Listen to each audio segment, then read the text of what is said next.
देश भर के लाखों छात्रों के लिए यूपी स्कॉलरशिप से जुड़ी इस वक्त की बड़ी और महत्वपूर्ण अपडेट आ रही है। जैसे आप स्क्रीन पर लाइव देख पा रहे होंगे, सभी कैटेगरी के लिए छात्रवृत्ति के जो नियम है वो एक जैसे बनाए जाएंगे। अभी अलग अलग कैटेगरी के छात्रों के लिए छात्रवृत्ति वितरण के जो नियम है वो शासन स्तर पर अलग अलग हैं, लेकिन अब जो है वो शासन स्तर पर मंथन चल रहा है कि सभी कैटेगरी यानी कि सभी वर्गों जैसे कि general, SC, ST, OBC, minority सभी वर्गों के स्टूडेंट्स के लिए स्कॉलरशिप डिस्ट्रीब्यूशन के जो नियम है वो एक जैसे बनाए जाएंगे। तो पूरी अपडेट क्या है जानेंगे विस्तार से। उससे पहले आपसे एक छोटी सी रिक्वेस्ट की, अगर अभी तक आपने चैनल को सब्सक्राइब नहीं किया तो कर लीजिए और इस वीडियो को अपने अदर फ्रेंड्स के साथ भी शेयर कर दीजिए।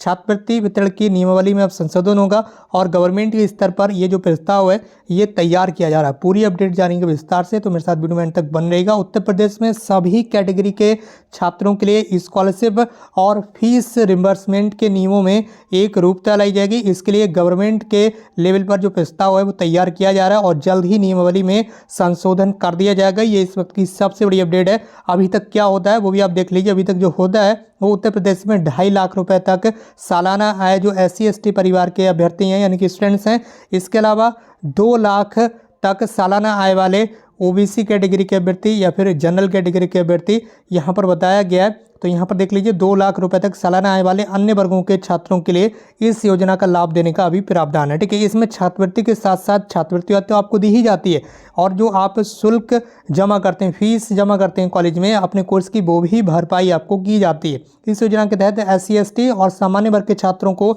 समाज कल्याण विभाग स्कॉलरशिप देता है। इसके अलावा अनुसूचित जाति जनजाति वर्ग के विद्यार्थियों को जनजाति कल्याण और OBC छात्रों को पिछड़ा वर्ग कल्याण विभाग भुगतान करता है। पर यहाँ पर क्या है, general category, SC ST category और OBC छात्रों के भुगतान के अलग अलग नियम इस समय बने हुए हैं। समाज कल्याण विभाग जो है, जो कि यहाँ पर SC ST और जनरल कैटेगरी के स्टूडेंट्स को स्कॉलरशिप देता है, वो क्या करता है, पहले क्या होता है, ये सरकारी और सहायता प्राप्त कॉलेजेस के विद्यार्थियों को भुगतान कर देता है। जनरल कैटेगरी में क्या होता है, SC ST कैटेगरी में क्या होता है, पहले जो गवर्नमेंट कॉलेज के स्टूडेंट्स हैं या फिर जो एडेड कॉलेज के स्टूडेंट्स हैं उनको स्कॉलरशिप मिलती है। उसके बाद अगर फंड बचता है तो फिर प्राइवेट कॉलेज के स्टूडेंट्स को स्कॉलरशिप दी जाती है। अभी तक जो नियम बने हुए हैं जनरल SC ST कैटेगरी में वो ये हैं। इसके अलावा धनराशि बचने पर निजी यानी कि प्राइवेट कॉलेज के विद्यार्थियों का नंबर लग जाता है। इसी तरह से OBC कैटेगरी में क्या होता है, तीनों तरह के जो कॉलेज होते हैं जैसे कि प्राइवेट कॉलेज हो गया, एडेड कॉलेज हो गया या फिर गवर्नमेंट कॉलेज हो गया, इन सभी तरह के संस्थानों के विद्यार्थियों की एक साथ जो है वो मेरिट लिस्ट तैयार की जाती है और ये मेरिट लिस्ट आपके प्रीवियस ईयर के मार्क्स के बेस पर तैयार की जाती है। यहाँ पर OBC कैटेगरी में होता है ये सूची पिछली कक्षा के अंकों के आधार पर तैयार होती है। अब गवर्नमेंट ने यह तय कर दिया कि सभी कैटेगरी के विद्यार्थियों को लाभ देने के लिए जो वरीयता सूची तैयार करने के नियम है उसमें एक समानता लाई जाएगी।